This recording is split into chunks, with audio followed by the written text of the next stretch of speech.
ఈ మంచి సమయాన్ని మరి దేవుని సన్నిధిలో పంచుకోవడానికి అవకాశం కలిగించిన దైవజనులకు, మా ప్రియులకు ప్రత్యేకంగా వందనాలు తెలియజేస్తున్నాం. అలాగే వేదిక మీద ఉన్నటువంటి దేవుని దాసులకు కూడా వందనాలు. చేరుకూడి వచ్చిన మీ అందరికీ నిండు వందనాలు. అందరూ బాగున్నారా? ప్రభు ఆశ్చర్యకరంగా మరలా ఈ విధంగా కలిసి ఆయన సన్నిధిలో ఆరాధించడానికి ప్రభు మనకిచ్చిన మంచి తరుణం కొరకు మరొకసారి స్తోత్రం చెల్లిద్దాం. స్తోత్రం, స్తోత్రం, స్తోత్రం. మరి కొంత అనానుకూలమైన వాతావరణం వచ్చినప్పటికీ మరలా దేవుడు మంచి వాతావరణం ఇచ్చినందుకు స్తోత్రం చెల్లిద్దామా? స్తోత్రం, స్తోత్రం, స్తోత్రం. యేసు ప్రభు దగ్గరికి చాలా మంది వచ్చారు. వచ్చిన వాళ్ళల్లో 4 విషయాలు వాళ్ళు ప్రభు దగ్గర కోరుకున్న విషయాన్ని నేను బైబిల్లో నుండి గమనించాను. సహజంగా మనమంతా దేవుని దగ్గరకు వచ్చినప్పుడు మనందరికి ఏదో ఒక ఉద్దేశం ఉంటుంది. ఏదో ఒకటి కోరుకోవాలని వస్తాం, కోరుకుంటాం కూడాను. దేవుని దగ్గరికి వచ్చిన వాళ్ళు కూడా ఒక 4 విషయాల మీద ఎక్కువ ఫోకస్ చేశారు. వాటిల్లో 3 విషయాల మీద చాలా ప్రాముఖ్యతను తీసుకున్నారు. దేవుని దగ్గర అడిగారు. అవి నేను ఇలా చెప్పాలనుకుంటున్నాను. 4 ఆలు అనండి. 4 ఆలు అనండి. 4. మొదటి ఆ చెప్పండి, నోరు తెరవాలి. మొదటి ఆ పెద్దగా చెప్పాలి. మొదటిది ఆ అంటే 2 అన్నమాట. ఏంటి ఆ 2 అంటే, దేవుని దగ్గరికి వచ్చిన వాళ్ళంతా కోరుకున్నది ఆరోగ్యం. చెప్పండి, ఏంటది? ఆరోగ్యాన్ని కోరుకున్నారు. చాలా మంది ప్రభు దగ్గరికి వచ్చిన వాళ్ళల్లో దాదాపుగా 90 మంది దేన్ని కోరుకున్నారంటే ఆరోగ్యాన్ని కోరుకున్నారు. దానికంటే ముందుగా మనుషులు దేవుని దగ్గరికి వచ్చినప్పుడు కొంతమంది ఆహారాన్ని కోరుకున్నారు. చెప్పండి, ఏం కోరుకున్నారు? ఆహారాన్ని కోరుకున్నారు. నేను అడుగుతాను, మీకు చెప్పండి, మాకు ఆహారం అవసరం లేదన్న వాళ్ళు చేతులు ఎత్తండి. ఎన్నున్న మనిషికి ఏం కావాలి? తినడానికి ఆహారం కావాలి. తర్వాత ఆహారం ఉంటే సరిపోదు, దాన్ని ఆరాయించుకోవడానికి ఏం కావాలి? ఆరోగ్యం కావాలి. అక్కర్లేదా? ఆరోగ్యం కావాలన్న వాళ్ళు చేతులు ఎత్తండి. అందరికి కావాలి. తర్వాత ఇంకొకటి 4వది కూడా జ్ఞాపకం, 3వది కూడా జ్ఞాపకం చేస్తాను. అదేంటంటే ఆశీర్వాదం. చెప్పండి, దేవుని దగ్గరకు వచ్చిన వాళ్ళలో ఇది 3వ బ్యాచ్ కోరుకున్న వాళ్ళు ఏం కోరుకున్నారంటే ఆశీర్వాదం కావాలని కోరుకున్నారు. ఆశీర్వాదం కోసం వెంబడించారు. ఇక 4వ చెప్పండి, 4వ నేను ఇప్పుడు చెప్పనది లాస్ట్ లో చెప్తాను, కొంచెం మనసు పెట్టి వినండి. మొదటి ఏంటంటే ఆహారం. చెప్పండి, ఏంటది? ఆహారం అనండి. ఆహారం మాకు కావాలా? మనకు కావాలా? అవసరం లేదా? ఒక చిన్న విషయాన్ని మీ ముందు పెడతాను. ఆదికాండం, బైబిల్ ఉండి వాక్యం చదవగలిగిన వాళ్ళు ఈ మాటలు చూడండి. ఒక భక్తుడు దేవుని సన్నిధిలో నిలబడి ఈ విధంగా ప్రార్థన చేశాడు. అందరూ ఈ వాక్యాన్ని చూడాలని మీకు నేను ఆహ్వానం తెలియచేస్తా ఉన్నాను. ఆదికాండం 28వ అధ్యాయం. ఆదికాండం 28వ అధ్యాయం 19వ వాక్యాన్ని చదువుకుందాం. మరియు అతడు ఆ స్థలమునకు బేతేలు అను పేరు పెట్టెను. అయితే మొదట ఆ ఊరు పేరు లూజు. అప్పుడు యాకోబు నేను తిరిగి నా తండ్రి ఇంటికి క్షేమముగా వచ్చినట్లు దేవుడు నాకు తోడయుండి నేను వెళ్ళుచున్న ఈ మార్గంలో నన్ను కాపాడి తినుటకు ఆహారం అనండి. ఏం కోరుకుంటున్నాడు యాకోబు? తినుటకు నాకేం కావాలి? మాకు అవసరం లేదన్న వాళ్ళు చేతులు ఎత్తండి. దేవుని దగ్గర అడుగుతున్నాడు, అయ్యా నాకు తినడానికి ఏం కావాలి? నేను వెళ్లే మార్గంలో నువ్వు నన్ను కాపాడాలి, మళ్ళా నేను క్షేమంగా వచ్చేటట్టుగా నీ సహాయం కావాలని అడిగి, నేను ఎక్కడికి వెళ్ళినా నా మార్గంలో నన్ను కాపాడటమే కాకుండా నాకు తినడానికి ఏం కావాలంటే ఆహారం కావాలి. మానవ జీవితంలో ఆహారం అనేటువంటిది చాలా ప్రాముఖ్యమైంది. యేసుక్రీస్తు వారి దినాల్లో కొంతమంది ఆయన రొట్టెలు పంచుతున్నాడని ఆయన వెంబడించిన వారు ఒక గుంపు ఉన్నారు. ఆమేనండి. నేను అనుకుంటున్నాను మీరు ఆహారం అడగరని. నీకు ఇల్లుండా, నివాసం ఉన్నా, బంగారం ఉన్నా, ఆహారం లేకపోతే నీ జీవితం శూన్యం, నీ బ్రతుకు శూన్యం. అది మరణ పంచుల్లో ఉందని అర్థం. కాబట్టి మనిషి బ్రతకడానికి ప్రాముఖ్యమైంది ఆహారం.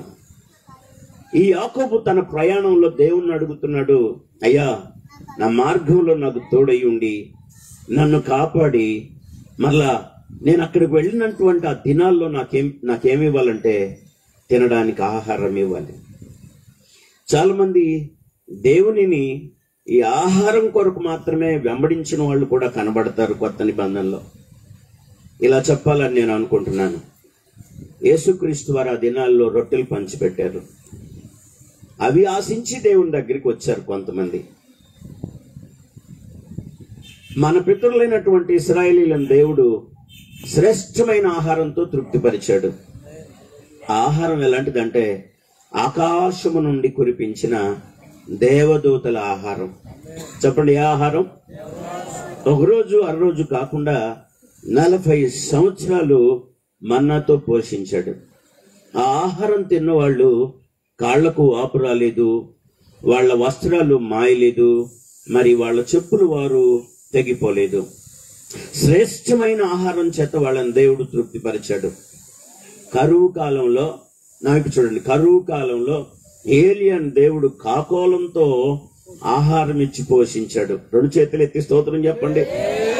సారెపత్తు విధవరాలను 3.5 సంవత్సరాలు తొట్టిలో పిండి అయిపోకుండా, గుడ్డిలో నూనె అయిపోకుండా కాపాడాడు, పోషించాడు. నేను ఈ మాట ఎందుకు చెప్పాలనుకుంటున్నానంటే, ఆయన ఆకలి కొనిన వారికి ఏమిచ్చేవాడు అంటే ఆహారం ఇచ్చేవాడు. చప్పట్లు కూడా దేవునికి స్తోత్రం చెప్పండి. సంతోషంగా మాకు ఆహారం అవసరం లేదన్న వాళ్ళు మౌనంగా ఉండొచ్చు. మౌనం కంటే నోరు కట్టేసుకోవటమే. ఏ ఆహారం తీసుకోకూడదు ఎప్పటి నుంచి. ఆహారం ఇచ్చేవాడు దేవుడే. చెప్పండి, ఆహారం ఇచ్చేవాడు దేవుడే. ఏదన్నా కట్టేసుకుంటారు కానీ నోరు కట్టేసుకునే వాళ్ళు ఎవరుంటారు? ప్రతి వ్యక్తికి మనుగడ కొనసాగడానికి ఏం కావాలి? ఆహారం కావాలి. ఆహారం ఇచ్చేవాడు ఆయనే, పోషించేవాడు ఆయనే, మన పితరులను పోషించిన వాడు ఆయనే. దేవుని దగ్గరకు వచ్చిన వాళ్ళల్లో ఈ 4 విషయాలను కోరుకున్న వాటిల్లో మొదటిది ఆహారం.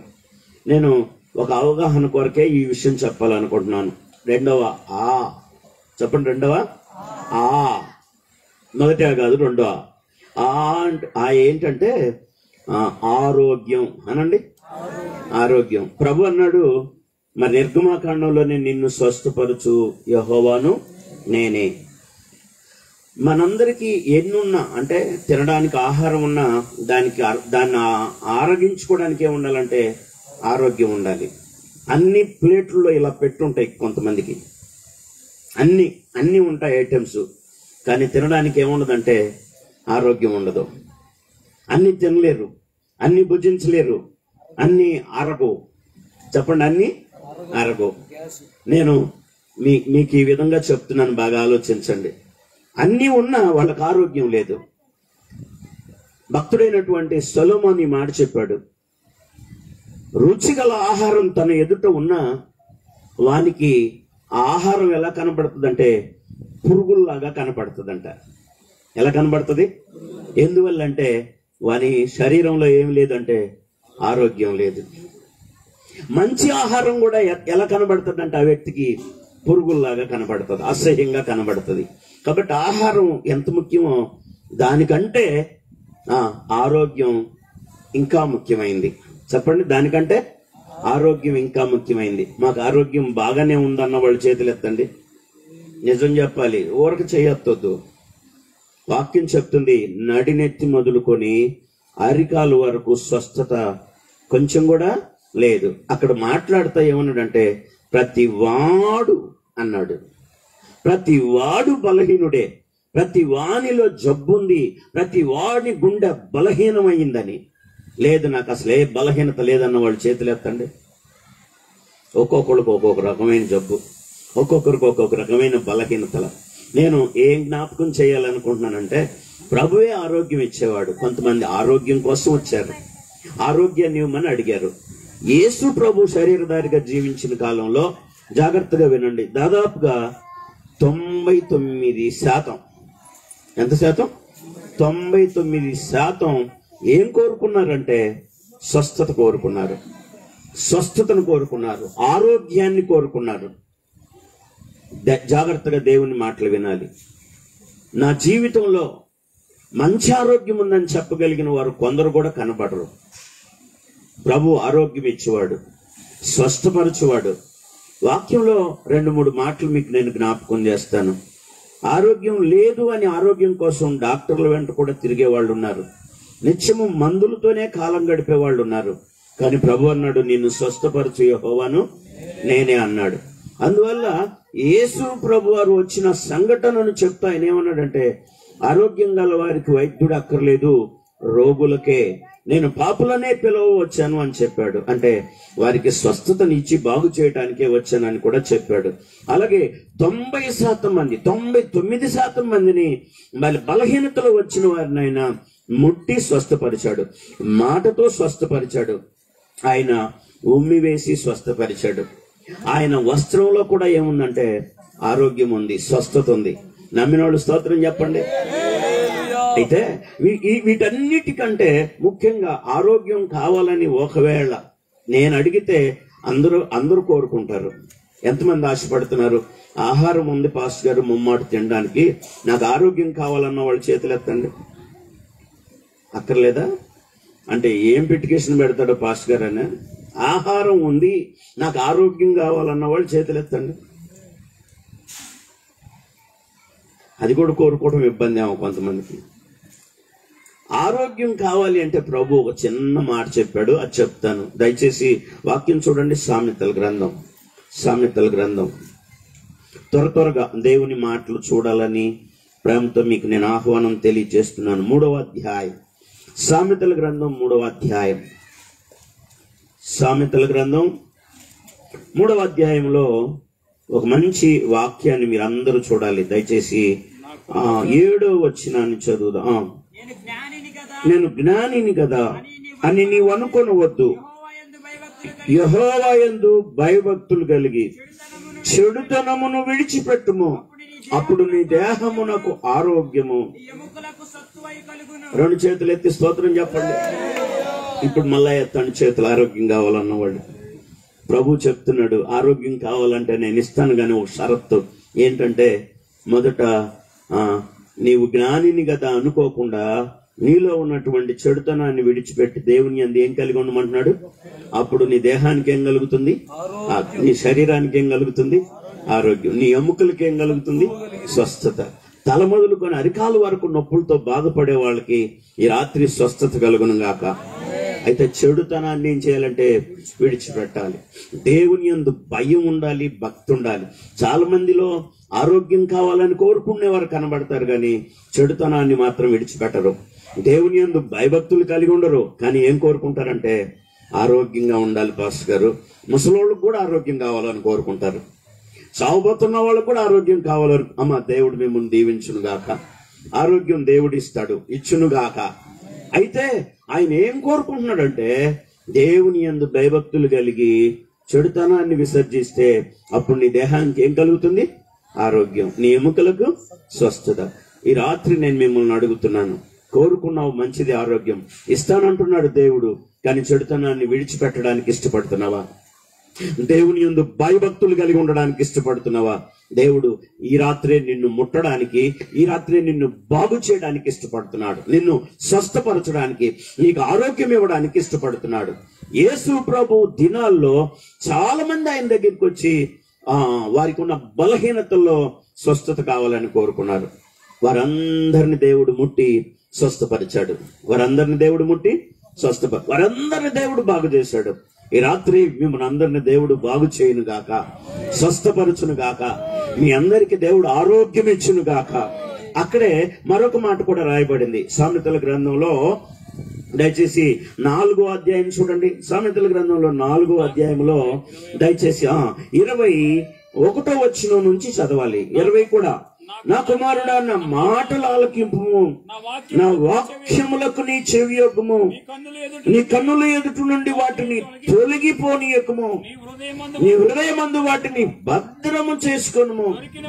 అవి దొరికిన వారికి జీవమును, వారి సర్వ శరీరమునకు ఆరోగ్యము ఇచ్చును. రెండు చేతులు ఎత్తి స్తోత్రం చెప్పండి. మళ్ళా అడుగుతున్నాను నేను, ఆరోగ్యం కావాలన్న వాళ్ళ చేతులు ఎత్తండి. ప్రభు అంటున్నాడు, నా కుమారుడా నా మాటలు ఆలకించు, వాటిని హృదయంలో భద్రపరచుకో, వాటిని నీ కన్నుల ఎదుటి నుంచి ఏం చేయొద్దంటే తొలగిపోనివ్వద్దు. ఈ రాత్రి స్వస్థత కావాలని కోరుకునేవాళ్ళు, ఈ రాత్రి ఆరోగ్యంగా ఉండాలని కోరుకునే వాళ్ళకి నేను ప్రభు పేరు ఆహ్వానం తెలియచేస్తున్నాను. నువ్వు దేవుని మాటలు ఆలకించాలి, దేవుని మాట జాగ్రత్తగా వినాలి, దేవుని మాట నీ హృదయంలో భద్రపరుచుకోవాలి. ఎంతమంది చెప్పగలరు నాలో దేవుని మాటలు ఉన్నాయని? ప్రభు ఒక మాట చెప్పాడు తెలుసా, నా యందు మీరు, మీ యందు నా మాటలు నిలిచి ఉంటే మీకు ఏది ఇష్టమో అడగండి, అది మీకు అనుగ్రహించబడుతుంది. అవును, యోహాను సువార్త 15వ అధ్యాయం 7వ వచనంలో ప్రభు చాలా క్లియర్ గా ఈ మాట చెప్పాడు. నా యందు మీరు ఉండాలి, మీ యందు నా మాటలు ఉండాలి. దేవుడు మీ అందరి జీవితాల్లో శ్రేష్టమైన ఆరోగ్యాన్ని ఇవ్వాలని కోరుకుంటున్నాడు. అయితే ప్రభు ఉద్దేశం ఏంటంటే ఆయన మాటలు మనలో ఉండాలంట, ఆయన మాటలు జాగ్రత్తగా ఆలకించాలట, ఆయన మాటలు జాగ్రత్తగా ఆలకించి అవి హృదయంలో భద్రం చేసుకోవాలట. తర్వాత మూడవది, నీ కన్నుల ఎదుట నుండి వాటిని తొలగిపోనియద్దు. ఎంతమంది చెప్పగలరు నా జీవితంలో దేవుని మాటలు నా కళ్ళ ఎదుటే ఉంటాయని? ఎంతమంది చెప్పగలరు?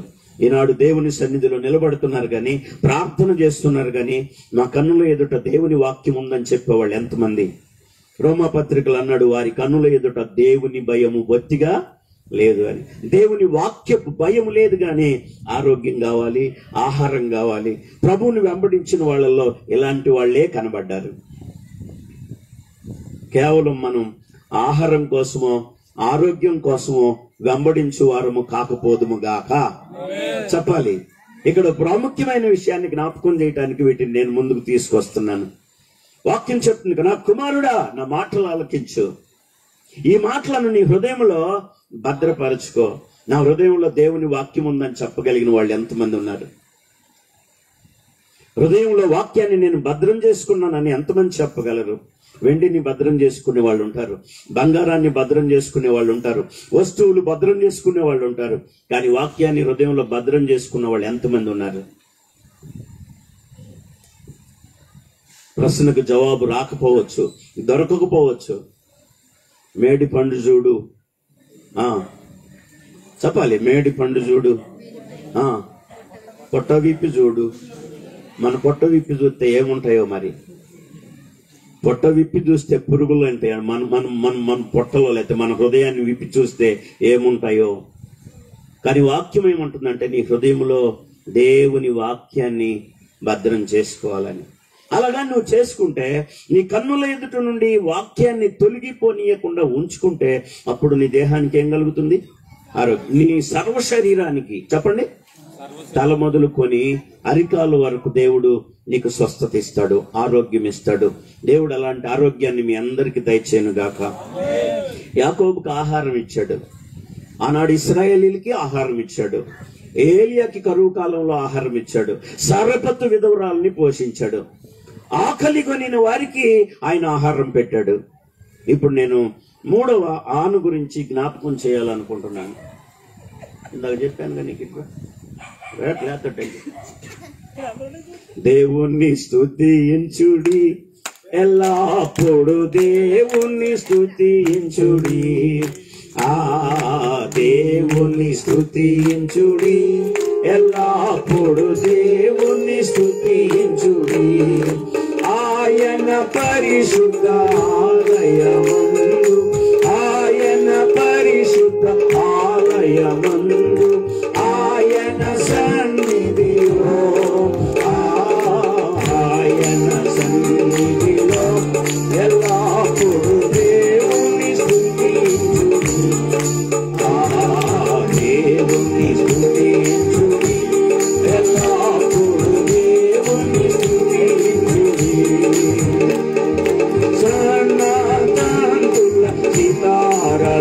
మూడవ దేవుడు మమ్మల్ని ఆశీర్వదించాలనుకునే వాళ్ళ చేతులు ఎత్తాను అంటున్నాను. డౌట్ అనమాట తిమోతికి. ఏమో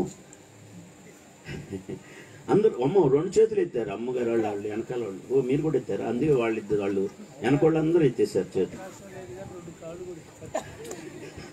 అవకాశం పాస్టర్ గారు చెప్తున్నారు. అవును ప్రియుల, నిజమే.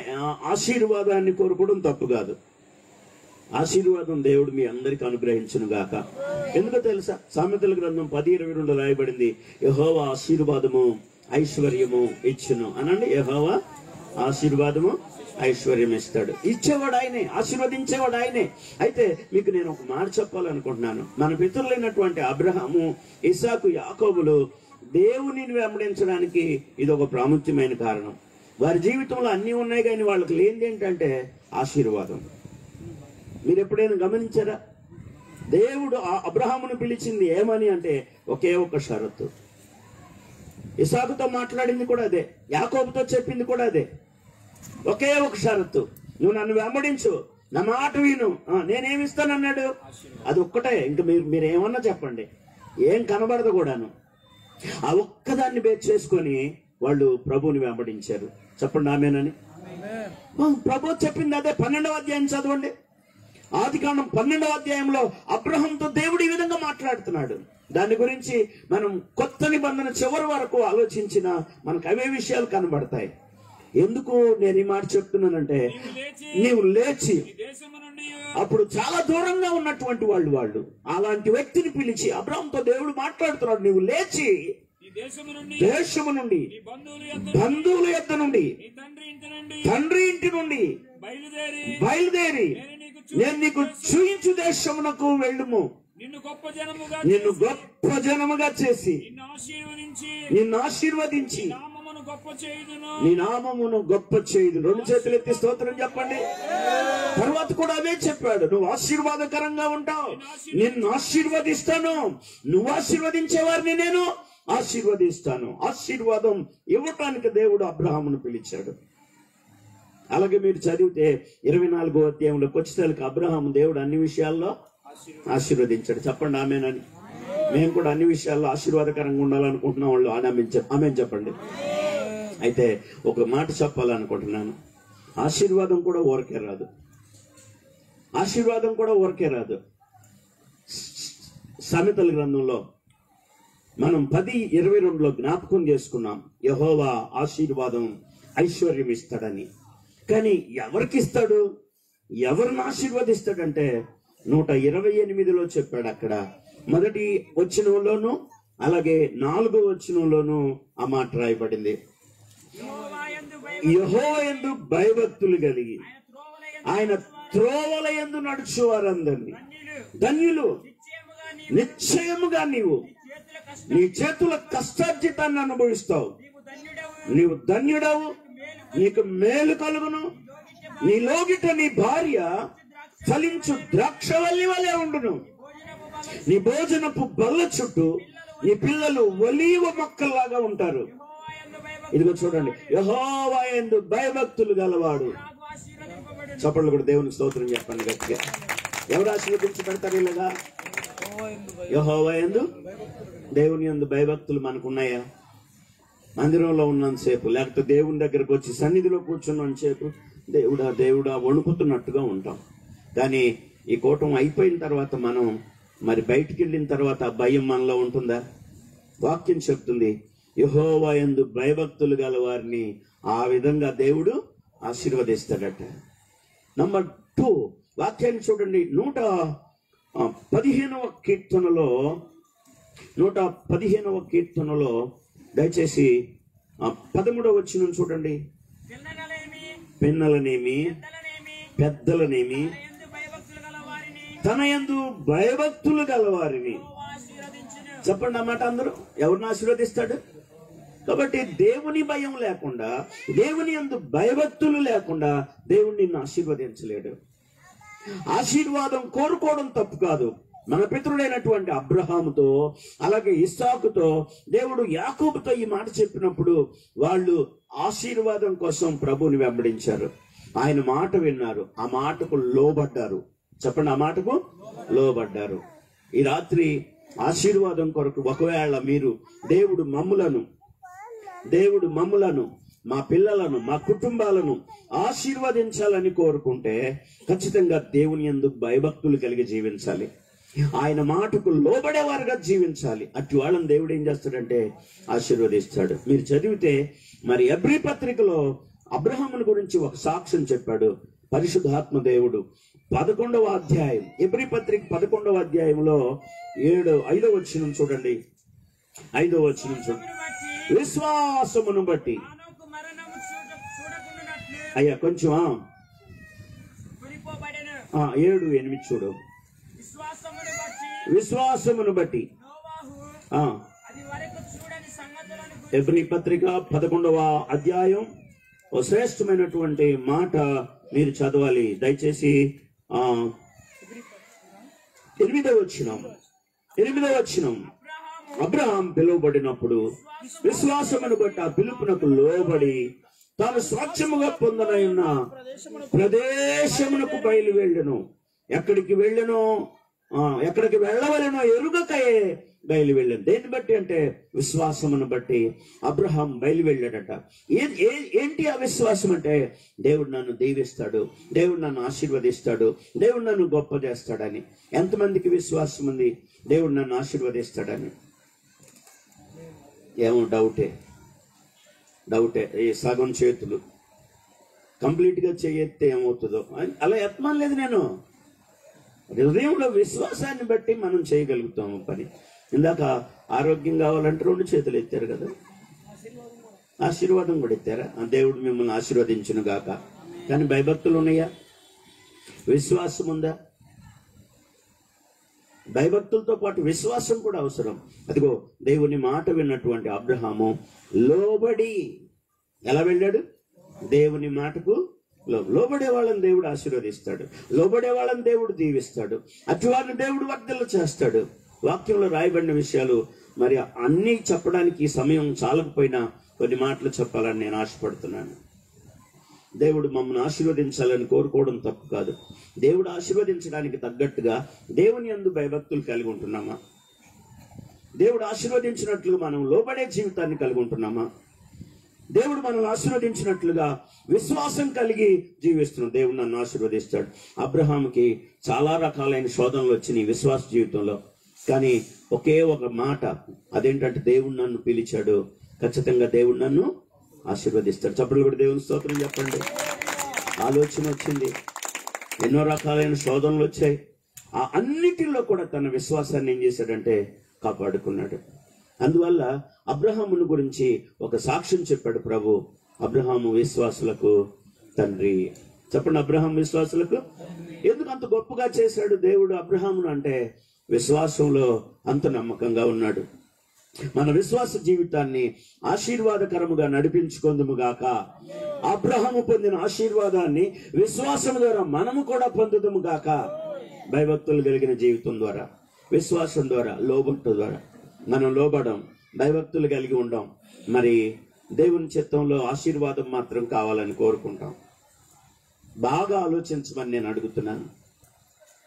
ఇక్కడ ఈ విషయాన్ని కూడా నేను ఇక్కడ ఆపుతాను. ఈ 4వ ఆ చెప్పండి. 4వ ఆ ఎన్నాళ్ళు? ఇప్పుడు మీరు చెప్పండి, నేను చెప్పకుండా ఆలు చెప్పండి. మీరు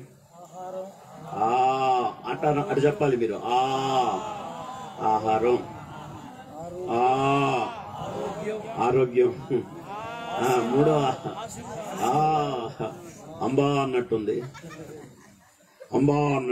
కొంతమంది అంబా అన్నారు. అమ్మ వందనాలు. ఎవరు వందనాలు? నన్నేమనుకోవద్దు. దేవుడు నన్ను కనికరించి మిమ్మల్ని దీవించును గాక. అనమంటే అంబా అంటున్నారు కొంతమంది. నిద్రలో కానీ అంటాను కానీ.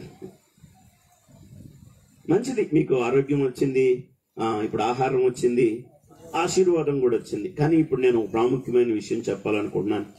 ఆహారం కావాలంటే చేతులు ఎత్తారు, ఆరోగ్యం కావాలంటే 2 చేతులు ఎత్తారు, ఆశీర్వాదం కావాలంటే కొంతమంది కాళ్ళు కూడా ఎత్తారని చెప్పారు.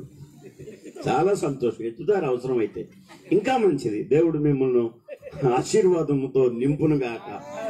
కానీ ఇప్పుడు నేను చెప్పబోయే 4వ ఏంటంటే, ఇది దేవుడు చూడలేకపోయాడు. దేవుని దగ్గర దీన్ని కోరుకోలేకపోయారు. ఇదేంటి ఏంటంటే ఆత్మరక్షణ. చెప్పండి, ఏ రక్షణ? ఈ రాత్రి నేను అడుగుతున్నాను, ఆహారం కావాలంటే 2 చేతులు ఎత్తారు కదా, ఆరోగ్యం కావాలంటే 2 చేతులు ఎత్తారు కదా, ఆశీర్వాదం కావాలంటే 2 చేతులు ఎత్తారు కదా, ఈ 4వ అని అడుగుతున్నాను, నాకు ఆత్మరక్షణ కావాలని ఎంతమంది చేతులు ఎత్తుతారు? అది ఎప్పుడో కాదు. ఒకవేళ రక్షింపబడిన వాళ్ళైతే ఈ రాత్రే మీ ఆత్మ రక్షింపబడును గాక, ఈ రాత్రే రక్షణ పొందుదురు గాక. రక్షణ లేని వారికి పిలుపునిస్తున్నాను ఈ సువార్త కూటం ద్వారా. ఈ రాత్రే రక్షణను కోరుకోవాలి. ప్రభు ఈ లోకంలో ఏది ఇస్తానని చెప్పాడో తెలుసా? దేని కొరకు నేను వచ్చానని ప్రభు చెప్పాడో తెలుసా? కీర్తన గ్రంథంలో చెప్పాడు, కోరుకునే వారికి నేను రక్షణ ఇస్తానని.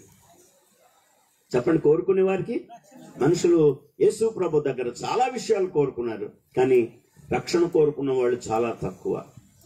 చెప్పండి, రక్షణ కోరుకున్న వాళ్ళు చాలా తక్కువ.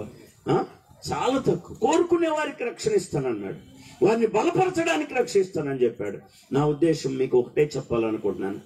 ఈ లోకంలో ఆరోగ్యాన్ని కోరుకున్నా, మళ్ళా చెప్తున్నాను, మంచిదే. ఆరోగ్యం కావాలని, ఆహారం కావాలని కోరుకోవడం మంచిదే.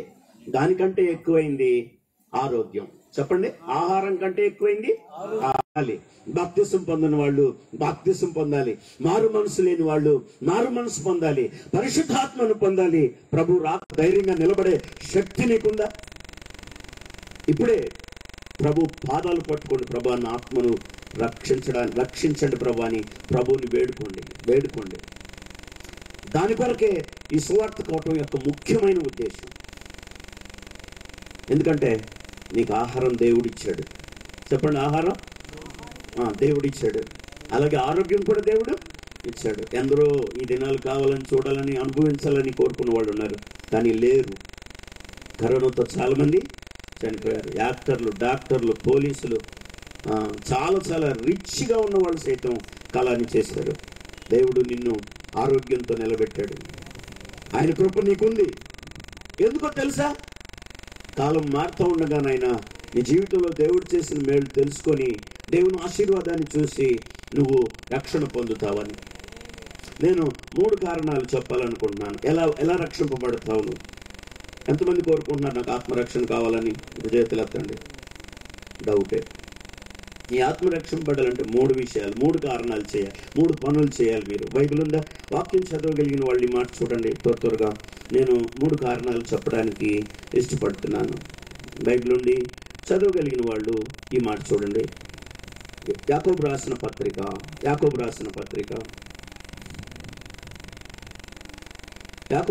పత్రికలో మొదటి అధ్యాయంలో దయచేసి 20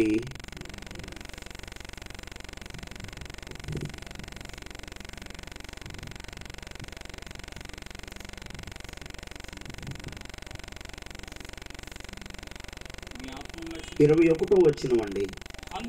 అందుచేత సమస్త కల్మషమును విర్రవీగుచున్న దుష్టత్వమును మాని లోపల నాటబడి ఈ ఆత్మలను రక్షించుటకు శక్తిగల వాక్యమును సాత్వికంతో అంగీకరించుడి. 2 చేతులు ఎత్తి దేవునికి స్తోత్రం చెప్పండి.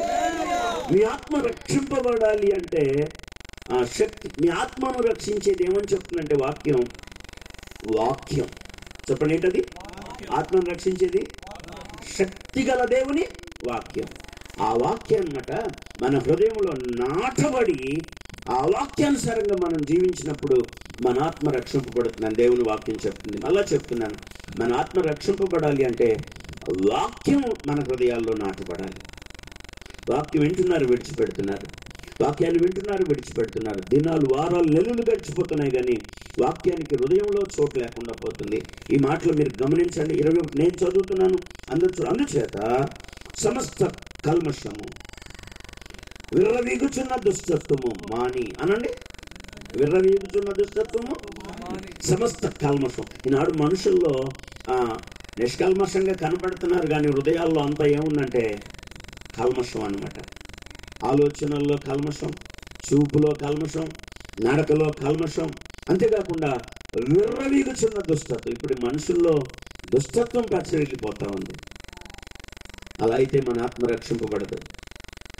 ఆ దుష్టత్వాన్ని, విర్రవిగుచున్న దుష్టత్వాన్ని, ఇంకా ఏమన్నాడు, సమస్తమైన కల్మషాన్ని మాని. ఎంతమంది ఇష్టపడుతున్నారు ఆత్మ రక్షింపబడాలని? వాళ్ళు ఏం చేయాలంట? దుష్టత్వాన్ని మానాలి, సమస్తమైన విర్రవీగుచున్న దుష్టత్వాన్ని మానాలి, కల్మషాన్ని మానాలి, కల్మషమైన జీవితాన్ని మానాలి. మనుషులు బయటికి మాత్రం సౌందర్యం కనబడుతున్నారు, కానీ లోపలంతా కల్మషంతో, మరి మైలతో నిండి ఉన్నట్లుగా దేవుని వాక్యాన్ని బట్టి మనకు అర్థమవుతుంది. అందువల్ల లోపల నాటబడి వాక్యం, మీ ఆత్మను రక్షింపగలిగినటువంటి దేవుని వాక్యాన్ని సాత్వికంతో అంగీకరించండి అని. దేవుడు తన వాక్యాన్ని అంగీకరించే సాత్వికమైన మంచి హృదయాన్ని మనందరికి అనుగ్రహించునుగాక. ఆ వాక్యం నీ ఆత్మను రక్షిస్తుంది. వేరే మార్గం లేదు పిల్లరా, వేరే మార్గం లేదు పిల్లరా. నేను మీకు ఆహ్వానం తెలియచేస్తున్నాను. రండి, బైబిల్ నుండి మరొక మాటను మీకు నేను జ్ఞాపకం చేయాలనుకుంటున్నాను. దేవుని వాక్యాన్ని జ్ఞాపకం చేయాలనుకుంటున్నాను. ఎబ్రీ పత్రికలో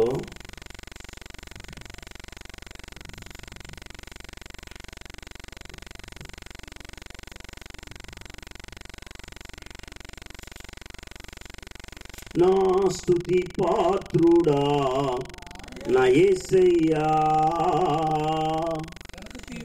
నా ఆరాధనకు నీవే యోగ్యుడు. 10:37 నా ఆరాధనకు నీవే యోగ్యుడవయ్యా, నా స్తుతి పాత్రుడా నా యేసయ్యా. అందరూ స్తోత్రం చెప్తామా? 10వ అధ్యాయంలో 37 నుంచి చదవండి. ఇక కాలము బహు కొంచెముగా ఉన్నది, వచ్చుచున్నవాడు ఆలస్యము చేయకుండా వచ్చును. నా ఎదుట నీతిమంతుడైన వాడు విశ్వాస మూలముగా జీవించును గాని అతడు వెనుక తీసిన ఎడల అతని యందు నా ఆత్మకు సంతోషం ఉండదు. ఇప్పుడు చదవండి ఈ వచనాన్ని. అయితే మనము నశించుటకు వెనుక తీయవారము కాము అని ఇంకొక మాట చెప్పాడు.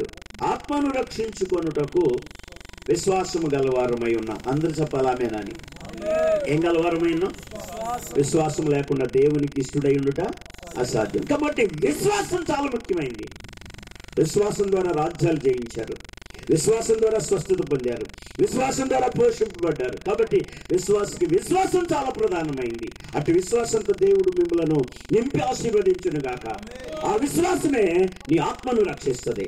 అంతేకాకుండా మనమట రక్షింపబడటానికి 3వ కారణాన్ని చెప్పాడు. అందులోనే నీకు అర్థమైందో లేదో, మనము నశించుటకు వెనుక తీయవారము కాదు. ఆత్మను రక్షించుకోవాలంటే మనం వెనక చూసే వారంగా ఉండకూడదు. 3వది చెప్పండి. మనం చాలాసార్లు విశ్వాస జీవితంలో మరి ప్రభు సన్నిధిలో నిలబడుతున్నా కూడా, ప్రార్థన చేస్తున్నా కూడా, పాటలు పాడుతున్నా కూడా అనేక సార్లు మనం ఎటు చూస్తున్నాం చెప్పాలి. నేను ఎప్పుడు వెనక చూడలేదన్న వాడు చేతులు ఎత్తండి.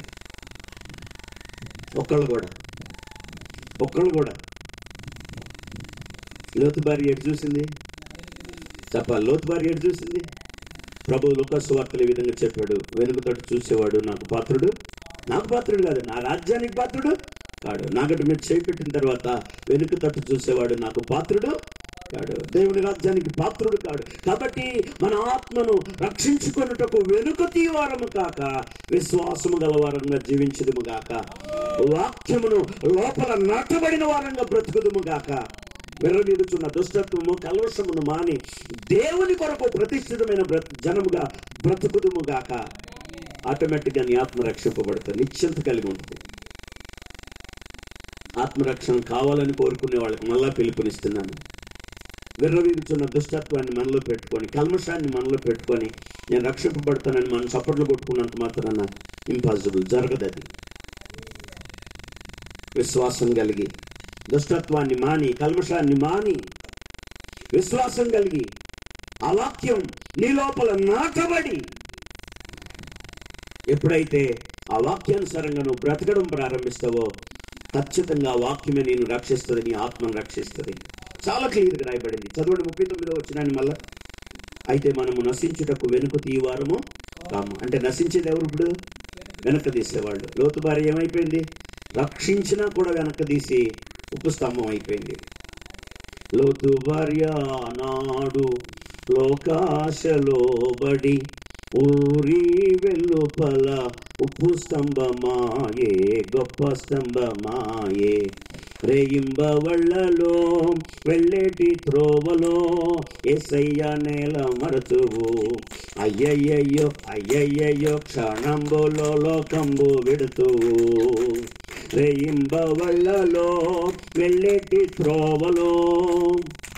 చాలా మంది విశ్వాస జీవితంలో దేవుణ్ణి మర్చిపోయేవారుగా ఉంటున్నారు, వెనుక తీసేవారుగా ఉంటున్నారు. వాక్యం చెప్తుంది కదా, మనము నశించుటకు వెనుక తీవారమా కాము, కానీ ఆత్మను రక్షించుకొనుటకు విశ్వాసము గల వారమై ఉన్నాం. విశ్వాసంతోనూ వాక్యముతోనూ మరి దేవుని సన్నిధిలో నిలబడి మరి దేవుని వాగ్దానం చేసినటువంటి ఆత్మరక్షణను పొంది దేవుని రాజ్యానికి వారసుల మగుదుముగాక. నేను అడుగుతున్నాను, ఈ రాత్రి నువ్వు ఆహారం కోరుకుంటున్నావేమో, లేకపోతే ఆరోగ్యం కోరుకుంటున్నావేమో, ఇంకా ఆశీర్వాదాన్ని కోరుకుంటున్నావేమో. తప్పని నేను అనట్లేదు, లోపమని కూడా చెప్పలేదు. ఆహారం అవసరమే, చెప్పండి, ఆహారం అవసరమే. దానికంటే ముఖ్యమైనది ఏంటంటే ఆరోగ్యం. ఆరోగ్యం కూడా అవసరమే, కానీ దానికంటే ముఖ్యమైనది ఏంటంటే ఆశీర్వాదం కూడా అవసరమే. మన పితరులను దేవుడు ఆశీర్వదించినట్లుగా మిమ్మల్ని కూడా ఆశీర్వదిస్తాడు. కానీ ఆశీర్వాదం కంటే ముఖ్యం ఏంటంటే ఆత్మరక్షణ. అన్ని ఉండి నువ్వు ఆశీర్వదించబడినా నీ ఆత్మగా నశించిపోతే ఎంత భయంకరం అంటే, ఒక చిన్న సంఘటన చెప్తాను. ధనవంతుడు అన్నీ ఉన్నాయి, ఆశీర్వాదకరంగా ఉన్నాడు. కానీ అతడు చనిపోయిన తర్వాత ఎక్కడికి వెళ్ళాడంటే పాతాళానికి వెళ్ళాడు. అందుకే ప్రభు అన్నాడు, ఒకడు మరి లోకమంతా సంపాదించి వాడి ప్రాణాన్ని పోగొట్టుకుంటే వానికేమీ ప్రయోజనం. అన్నీ ఉన్నాయి, ఆహారం ఉంది, బల్ల భోజనం ఉంది, ఉదరంగు వస్త్రాలు వేసుకున్నాడు. కానీ చనిపోయినాక ఎక్కడికి వెళ్ళాడంటే నరకానికి వెళ్ళాడు. అక్కడ మండే గుండంలో అగ్నిలో యాతన పడుతున్నాడు, ఎంతో అల్లాడుతున్నట్టుగా కనబడుతున్నాడు. నేను ఆహ్వానం తెలియజేస్తున్నాను, నా ఆత్మ రక్షింపబడాలని కోరుకుంటే ఇప్పుడే ప్రభు పాదాలు పట్టుకో. దేవుడు తన మాటలు మన కొరకు ఆశీర్వదించునుగాక. కలువరి సెలవులు 2022 సంవత్సరాల క్రితం మనందరి కొరకు ప్రభు తన ప్రాణాన్ని దారపోసాడు. ఆయన రక్తంలో మన ప్రతి పాపాన్ని కడిగి వేశాడు, నీతిమంతులుగా చేశాడు, నిత్యరాజ్యానికి వారసులుగా చేయడానికి ఇష్టపడుతున్నాడు. కానీ నీ ఆత్మను రక్షించుకోవడానికి కలిగినటువంటి విశ్వాసం నీకుందా? ఆత్మను రక్షించుకోవడానికి మరి ఆ వాక్యం ప్రకారం జీవిస్తున్నావా? ఆత్మను రక్షించుకోవడానికి మనలో ఉన్న కల్మషాన్ని మరి దుష్టత్వాన్ని మానేసి బ్రతుకుతున్నామా దేవుని కొరకు? దేవుడు అట్టి కృప పరిశుద్ధాత్మ ద్వారా మనందరికీ అనుగ్రహించునుగాక. తలలు వంచండి, ప్రార్థన చేసుకున్నాం. స్తోత్రమయ్యా, ప్రైజ్ ది లార్డ్, స్తోత్రం, హల్లెలూయా. నోరు తెరవండి, చిన్న ప్రార్థన చేద్దాం. నోరు తెరవండి. థ్యాంక్ యూ జీసస్, హల్లెలూయా. రాజా వందనాలు, పరిశుద్ధుడా వందనాలు, జీవాధిపతి వందనాలు, సర్వశక్తిమంతుడా వందనాలు, సర్వాధికారి వందనాలు, సర్వ సృష్టికర్త వందనాలు. అయ్యా, ఆహారం ఇచ్చావు, ఆరోగ్యం ఇచ్చావు, ఆశీర్వాదం కూడా ఇచ్చావు. కానీ నా ఆత్మకు రక్షణ లేదు. నాకు ఆత్మకు రక్షణ కావాలయ్యా. అన్నీ ఉన్నా కూడా ఒకడు తన ఆత్మను పోగొట్టుకుంటే, తన ప్రాణాన్ని పోగొట్టుకుంటే వానికి ఏం ప్రయోజనం అని సెలవిచ్చావు. ఈ సువార్త కూటంలో ఎవరు పాల్గొన్నవారు, ఇంతకుముందు రక్షింపబడిన వాళ్ళు ఉంటే మాకు రక్షణ కావాలి అని కోరుకునే వాళ్ళు చేతులు ఎత్తండి. ఆత్మరక్షణ పొందడానికి ఇష్టపడుతున్నాం. మళ్ళా చెప్తున్నాను, అది ఎప్పుడు అని వాయిదాలు వేయద్దు. వాక్యం చెప్తుంది, ఇదే సుదినం, ఇదే రక్షణ దినం. ఖచ్చితంగా తీర్మానం చేసుకోవాలి. మీరు ఖచ్చితంగా తీర్మానం చేసుకోవాలి. దాస్ గారు సహోదరి తీర్మానం చేసుకుంది. స్తోత్రం. Thank you lord. తీర్మానం చేసుకున్న వాళ్ళ తర్వాత దైవ సేవకుల దగ్గరకు వచ్చి మాట్లాడండి, మాట్లాడకుండా వెళ్ళొద్దు.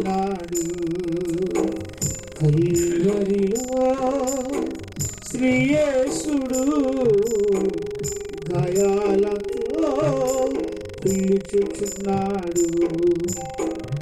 ఇంత గొప్ప రక్షణను నిర్లక్ష్యము చేసిన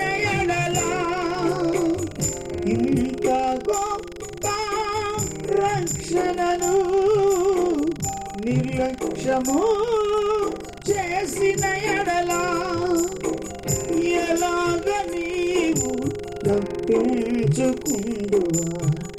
ఎవరు నేను మోక్షము చేర్చెదరు? కృతకాలం దాటక ముందే ఈ జీవితం పోకముందే